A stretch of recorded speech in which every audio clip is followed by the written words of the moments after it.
నమస్తే అండి.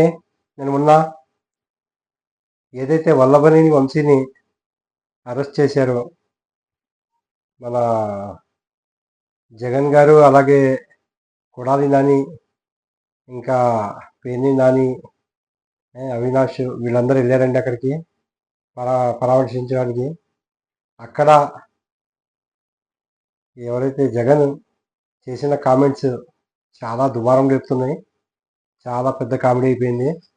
అంటే ఇప్పటి వరకు నేనైతే వల్లభనేని వంశీని ఎందుకు అరెస్ట్ చేశారు అనుకున్నానంటే, ఎవరో మన సత్యవర్ధన్ని కిడ్నాప్ చేసాడనో, లేకపోతే టీడీపీ కార్యాలయం దాడి చేసాడనో, లేకపోతే నారా భువనేశ్వరి గారిని దూషించాడు ఏదో, అవి ఇవి క్రియేట్ చేశారు కదా తప్పులు, దాని గురించి అనుకున్నాను ఇప్పటి వరకు.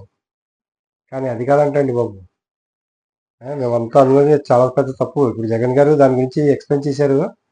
ఏంటంటే వల్లభనేని వంశీ నారా చంద్రబాబు నాయుడు గారి కన్నా, అలాగే నారా లోకేష్ గారి కన్నా అందగాడంట, గొప్ప అందగాడంట.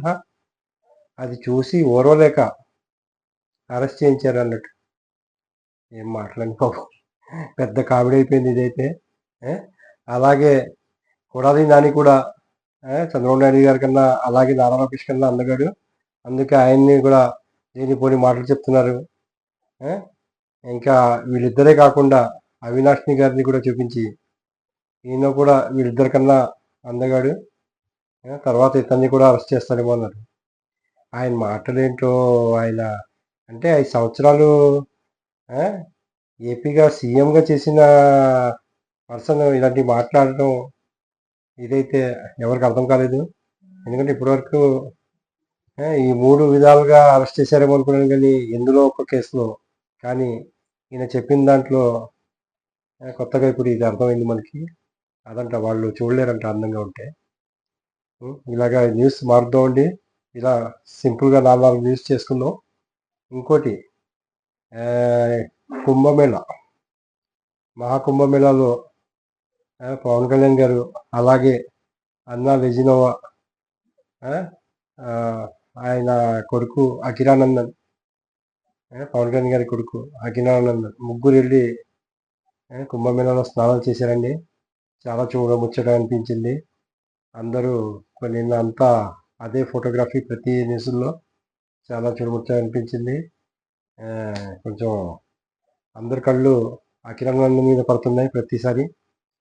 చూడాలి ఆయన కూడా సినీ ఫీల్డ్లో వచ్చి ఏ రేంజ్లో సాధిస్తాడో విజయాలు చూడాలి. అలాగే వాలంటైన్ డే రోజు 14 ఫిబ్రవరి మన హరిహర వీరబల్లు సినిమాలో సెకండ్ సింగిల్ 24th ఫిబ్రవరి రోజు మధ్యాహ్నం 3 గంటలకి రిలీజ్ చేస్తామని చెప్పారండి. కొల్లగొట్టిందురు ఆ పాట, కొల్లగొట్టిందంటే ఇంకా ఆ పాట కూడా కొల్లగొడుతుంది ఎట్టి పరిస్థితుల్లో. బీట్స్ చాలా బాగుంటాయి అనిపిస్తుంది. ఎందుకంటే మ్యూజిక్ డైరెక్టర్ ఎంఎం కీరవాణి గారు చాలా హైలైట్ ఉంటాయి అనిపిస్తుంది ఆ పాట కూడా. అలాగే ఈ మధ్య రిలీజ్ అయిన సినిమాల్లో చావా సినిమా అండి, విక్కీ కౌశల్ గారు అలాగే రష్మిక మందన్న ఇద్దరు కలిసి నటించారు. చాలా అద్భుతంగా ఉంది.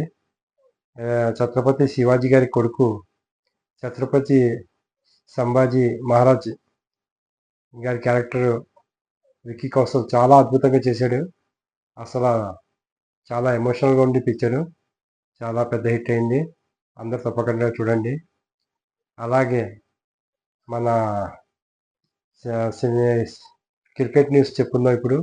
ఐసీసీ ఛాంపియన్స్ ట్రోఫీ స్టార్ట్ అయిందండి.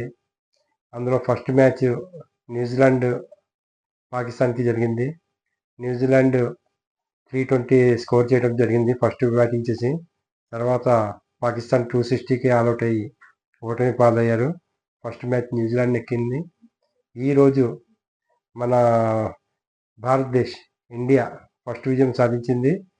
బంగ్లాదేశ్తో అయిందండి. ఫస్ట్ బంగ్లాదేశ్ టాస్ గెలిచి ఫస్ట్ బ్యాటింగ్ తీసుకోవడం జరిగింది. ఫస్ట్ బ్యాటింగ్ చేసి 228 చేశారండి. దాన్ని 231 చేసి 4 వికెట్ల మీద చేజింగ్లో విజయం సాధించారు. ఈసారి కూడా గిల్ సెంచరీ సాధించడం జరిగిందండి.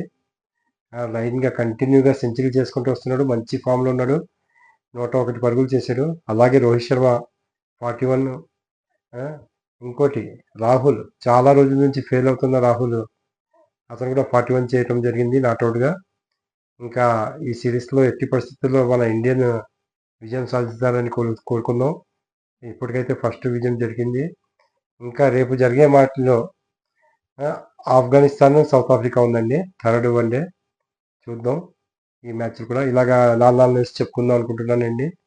అందరూ సపోర్ట్ చేసి లైక్ చేయండి, సబ్స్క్రైబ్ చేయండి. Thank you very much.